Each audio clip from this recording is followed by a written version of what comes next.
Kali ini saya kedatangan Mio M3 ya. Dengan kendala suara mesinnya menggelitik ya. Biasanya kasus menggelitik ini pada motor Mio M3 itu terdapat di bagian head ya, headlock, di bagian kop atas atau kop depan. Oke, langsung saja kita tes hidupin ya.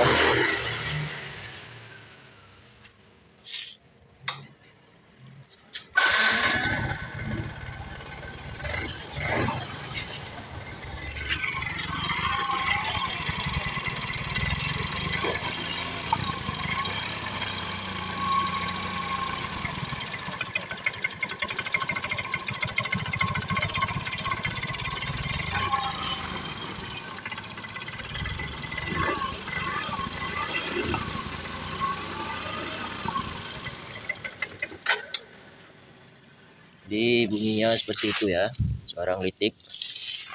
Jadi nanti coba kita cek dulu ya di bagian headlocknya dan di bagian nokin as, setelan klepnya kita cek ya.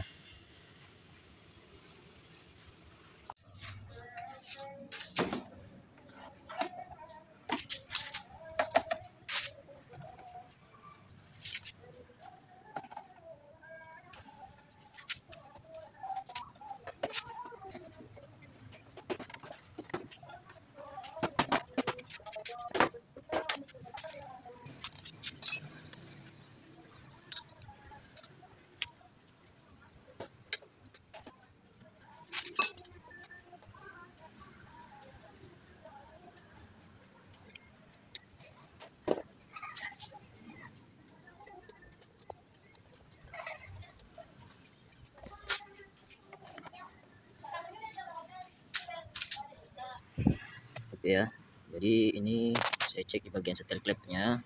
Untuk bagian innya ini rapat ya, dia hanya ada sedikit pergerakan saja ya. Ini kalau saya rasa tidak sampai 0,05 ya. Untuk X-nya ini kurang lebih 0,05, tapi masih menggelitik ya. Ini udah bagian sudah setop ya. Posisi topnya itu ada garis ya, tapi bukan garis menuju ke baut ini, tapi dia di celah ini ya. Nih ada strip di sini, agak naik ke atas ya. Itu posisi topnya. Dan posisi magnetnya itu harus pas ya dengan tanda panah. Jadi ini udah posisi top. Saya cek bagian klepnya ini ya, ini rapat ya, tapi masih ngelitik. Oke, selanjutnya kita cek ya di bagian noken asnya dan di bagian rocker armnya ini ya. Oke, jadi untuk noken asnya sudah saya cabut ya, saya buka ya. Jadi kendala berisik itu terdapat di noken asnya ya. Ini ya, kelihatan ya. Ini sudah termakan, sudah lumayan ya. Oke ya, jadi untuk noken asnya juga sudah saya akalkan ya, tapi masih juga berisik karena sudah kuat ya termakan pada noken asnya. Di bagian outnya juga tidak bisa, masih berisik. Jadi saya ganti yang baru ya. Ini produk dari Takayama ya. Ini tidak saya lepas, masih saya pasang ya, karena kondisi baru. Ini sudah saya kasih oli ya. Oke, untuk setelan klepnya saya ganti ya, karena yang lama sudah bekas diasah atau digerinda ya. Ini juga bisa menyebabkan suara menggelitik ya teman-teman. Ini saya ganti. Untuk rocker armnya ini masih bagus ya. Oke, langsung saja ya kita pasang. Oke ya, ini noken as yang baru kita pasang ya. Ini untuk pelatuk untuk nyetel klepnya ya, sudah saya ganti. Ini yang bawaannya, ini saya sudah ganti yang baru ya.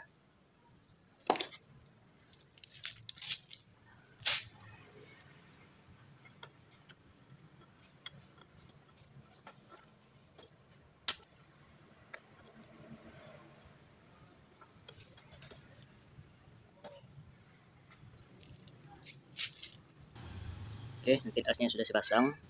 Jadi untuk rocker armnya ini tidak masalah ya kalau terbalik ya.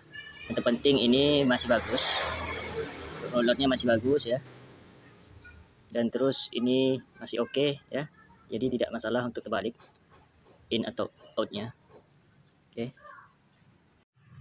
Oke teman-teman, jadi semuanya sudah saya pasang ya, jadi tinggal kita tes saja, dicoba.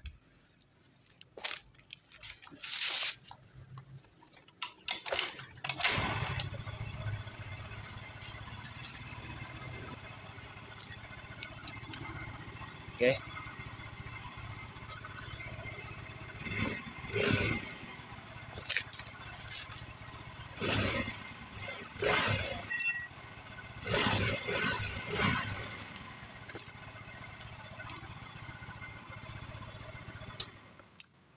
Oke, jadi untuk suaranya sudah halus kembali ya. Jadi permasalahannya ada pada nukin as ya teman-teman, dan setelan klepnya. Jadi sedikit masukan untuk teman-teman, coba periksa di bagian nukin as, payung klepnya, ujungnya ya. Ujung payung klep itu harus rata juga. Kalau dia melengkung, tidak rata, itu juga menyebabkan menggelitik. Dan rocker armnya juga harus bagus ya. Dan setelan klepnya juga harus masih layak pakai ya. Kalau sudah rusak atau miring, itu wajib diganti. Kalau tidak, dia akan menyebabkan menggelitik juga ya. Oke, cukup sekian video kali ini. Semoga bertemu lagi di video berikutnya.